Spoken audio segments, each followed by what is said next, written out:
अस्सलाम वालेकुम, नाज़रीन पाकिस्तान से मैं हूं आगा हैदर। एक दफ़ा फिर टोयोटा, होंडा, सुजुकी इन तीनों कंपनीज ने प्राइस बढ़ा दिए हैं। पहले ही लोग गाड़ी नहीं खरीद पा रहे, डॉलर स्टेबल ना होने की वजह से बहुत सारे लोग परेशान हैं पाकिस्तान में। कुछ लोग गवर्नमेंट को कहते हैं, कुछ लोग कंपनीज को कहते हैं। जब ये तीन बड़ी कंपनीज प्राइस बढ़ाती हैं तो उसके बाद जो दूसरी छोटी कंपनीज हैं वो भी अपनी गाड़ियों की प्राइसेस बढ़ा देती हैं। इसका कसूरवार कौन है? जो लोकल लोग बेच रहे हैं नई गाड़ियां, वो क्या कहते हैं? तो आइए बात करते हैं।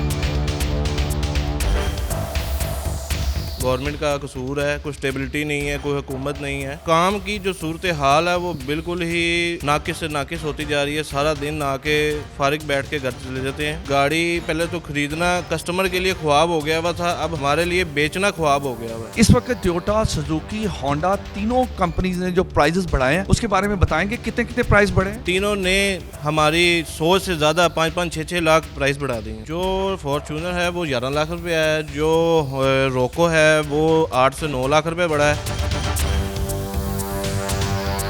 और जो उनकी सडान ग्रैंडी है वो 5 लाख रुपया है, जो यारिस है वो 4 लाख रुपया है। सुजुकी कंपनी की जो गाड़ियां हैं उनके ऊपर कितना कितना प्राइस बढ़ी?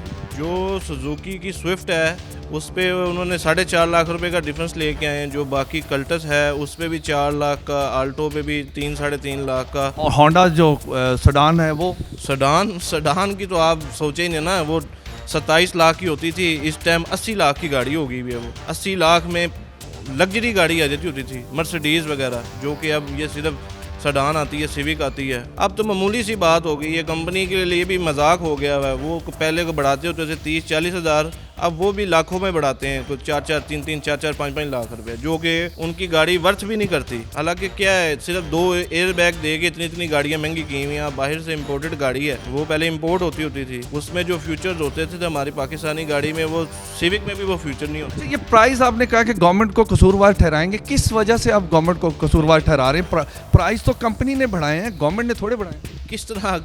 कंपनी तो राजी नहीं थी, कंपनी का तो आगे ही माल नहीं बिक रहा। 700, 1000 हर कंपनी का कंटेनर एलसी की वजह से वहाँ पे ब्लॉक हुआ। वो एलसी डॉलर की वजह से नहीं खुल रही, डॉलर मुल्क में है नहीं, डॉलर की इन्फ्लेशन इतनी है। इंटरबैंक रेट है वो और है, आप ओपन मार्केट में डॉलर का पता करें तो वो और रेट होता है। आप गाड़ियों के अलावा भी कोई भी देख लें, हमारे कितने अजीज़ों कारिब दोस्त हैं, ऐसे मिल्स ओनर हैं कि वो कह रहे हैं कि हम माल बना के हमारे पास माल रखने की जगह नहीं है, आगे ख़रीदार ही नहीं है। इसी तरह गाड़ियों वालों का हाल है कि गाड़ियाँ बन के रेडी खड़ी हुई हैं पर आगे ख़रीदार ही नहीं है। उनकी खड़ी गाड़ियाँ महंगी होती जा रही हैं। अब हमारे पास गाड़ी खड़ी हुई है, मैंने ये 10 लाख की खरीदी है, शाम को कंपनी रेट निकाल देती है 15 लाख का, तो मेरी खड़ी गाड़ी वो 5 लाख प्लस हो गया। जब मैं इसको बेच के वो 5 लाख अपनी जेब में डालूंगा, दोबारा यही चीज़ खरीदने जाऊंगा तो वो 5 लाख निकाल के उसके साथ पिछले 10 लाख के साथ डालूंगा तो वो नई चीज़ आएगी ना। यानी कि वो प्रॉफिट नहीं हुआ, वो लॉस है। जो हमें इन्फॉर्मेशन मिली वो आप तक पहुंचा रहे हैं। इसी के साथ अपने मेज़बान आगा हैदर को इजाज़त दे। नेक्स्ट एक नए प्रोग्राम के साथ हाजिर होंगे, तब तक के लिए खुदा हाफिज़।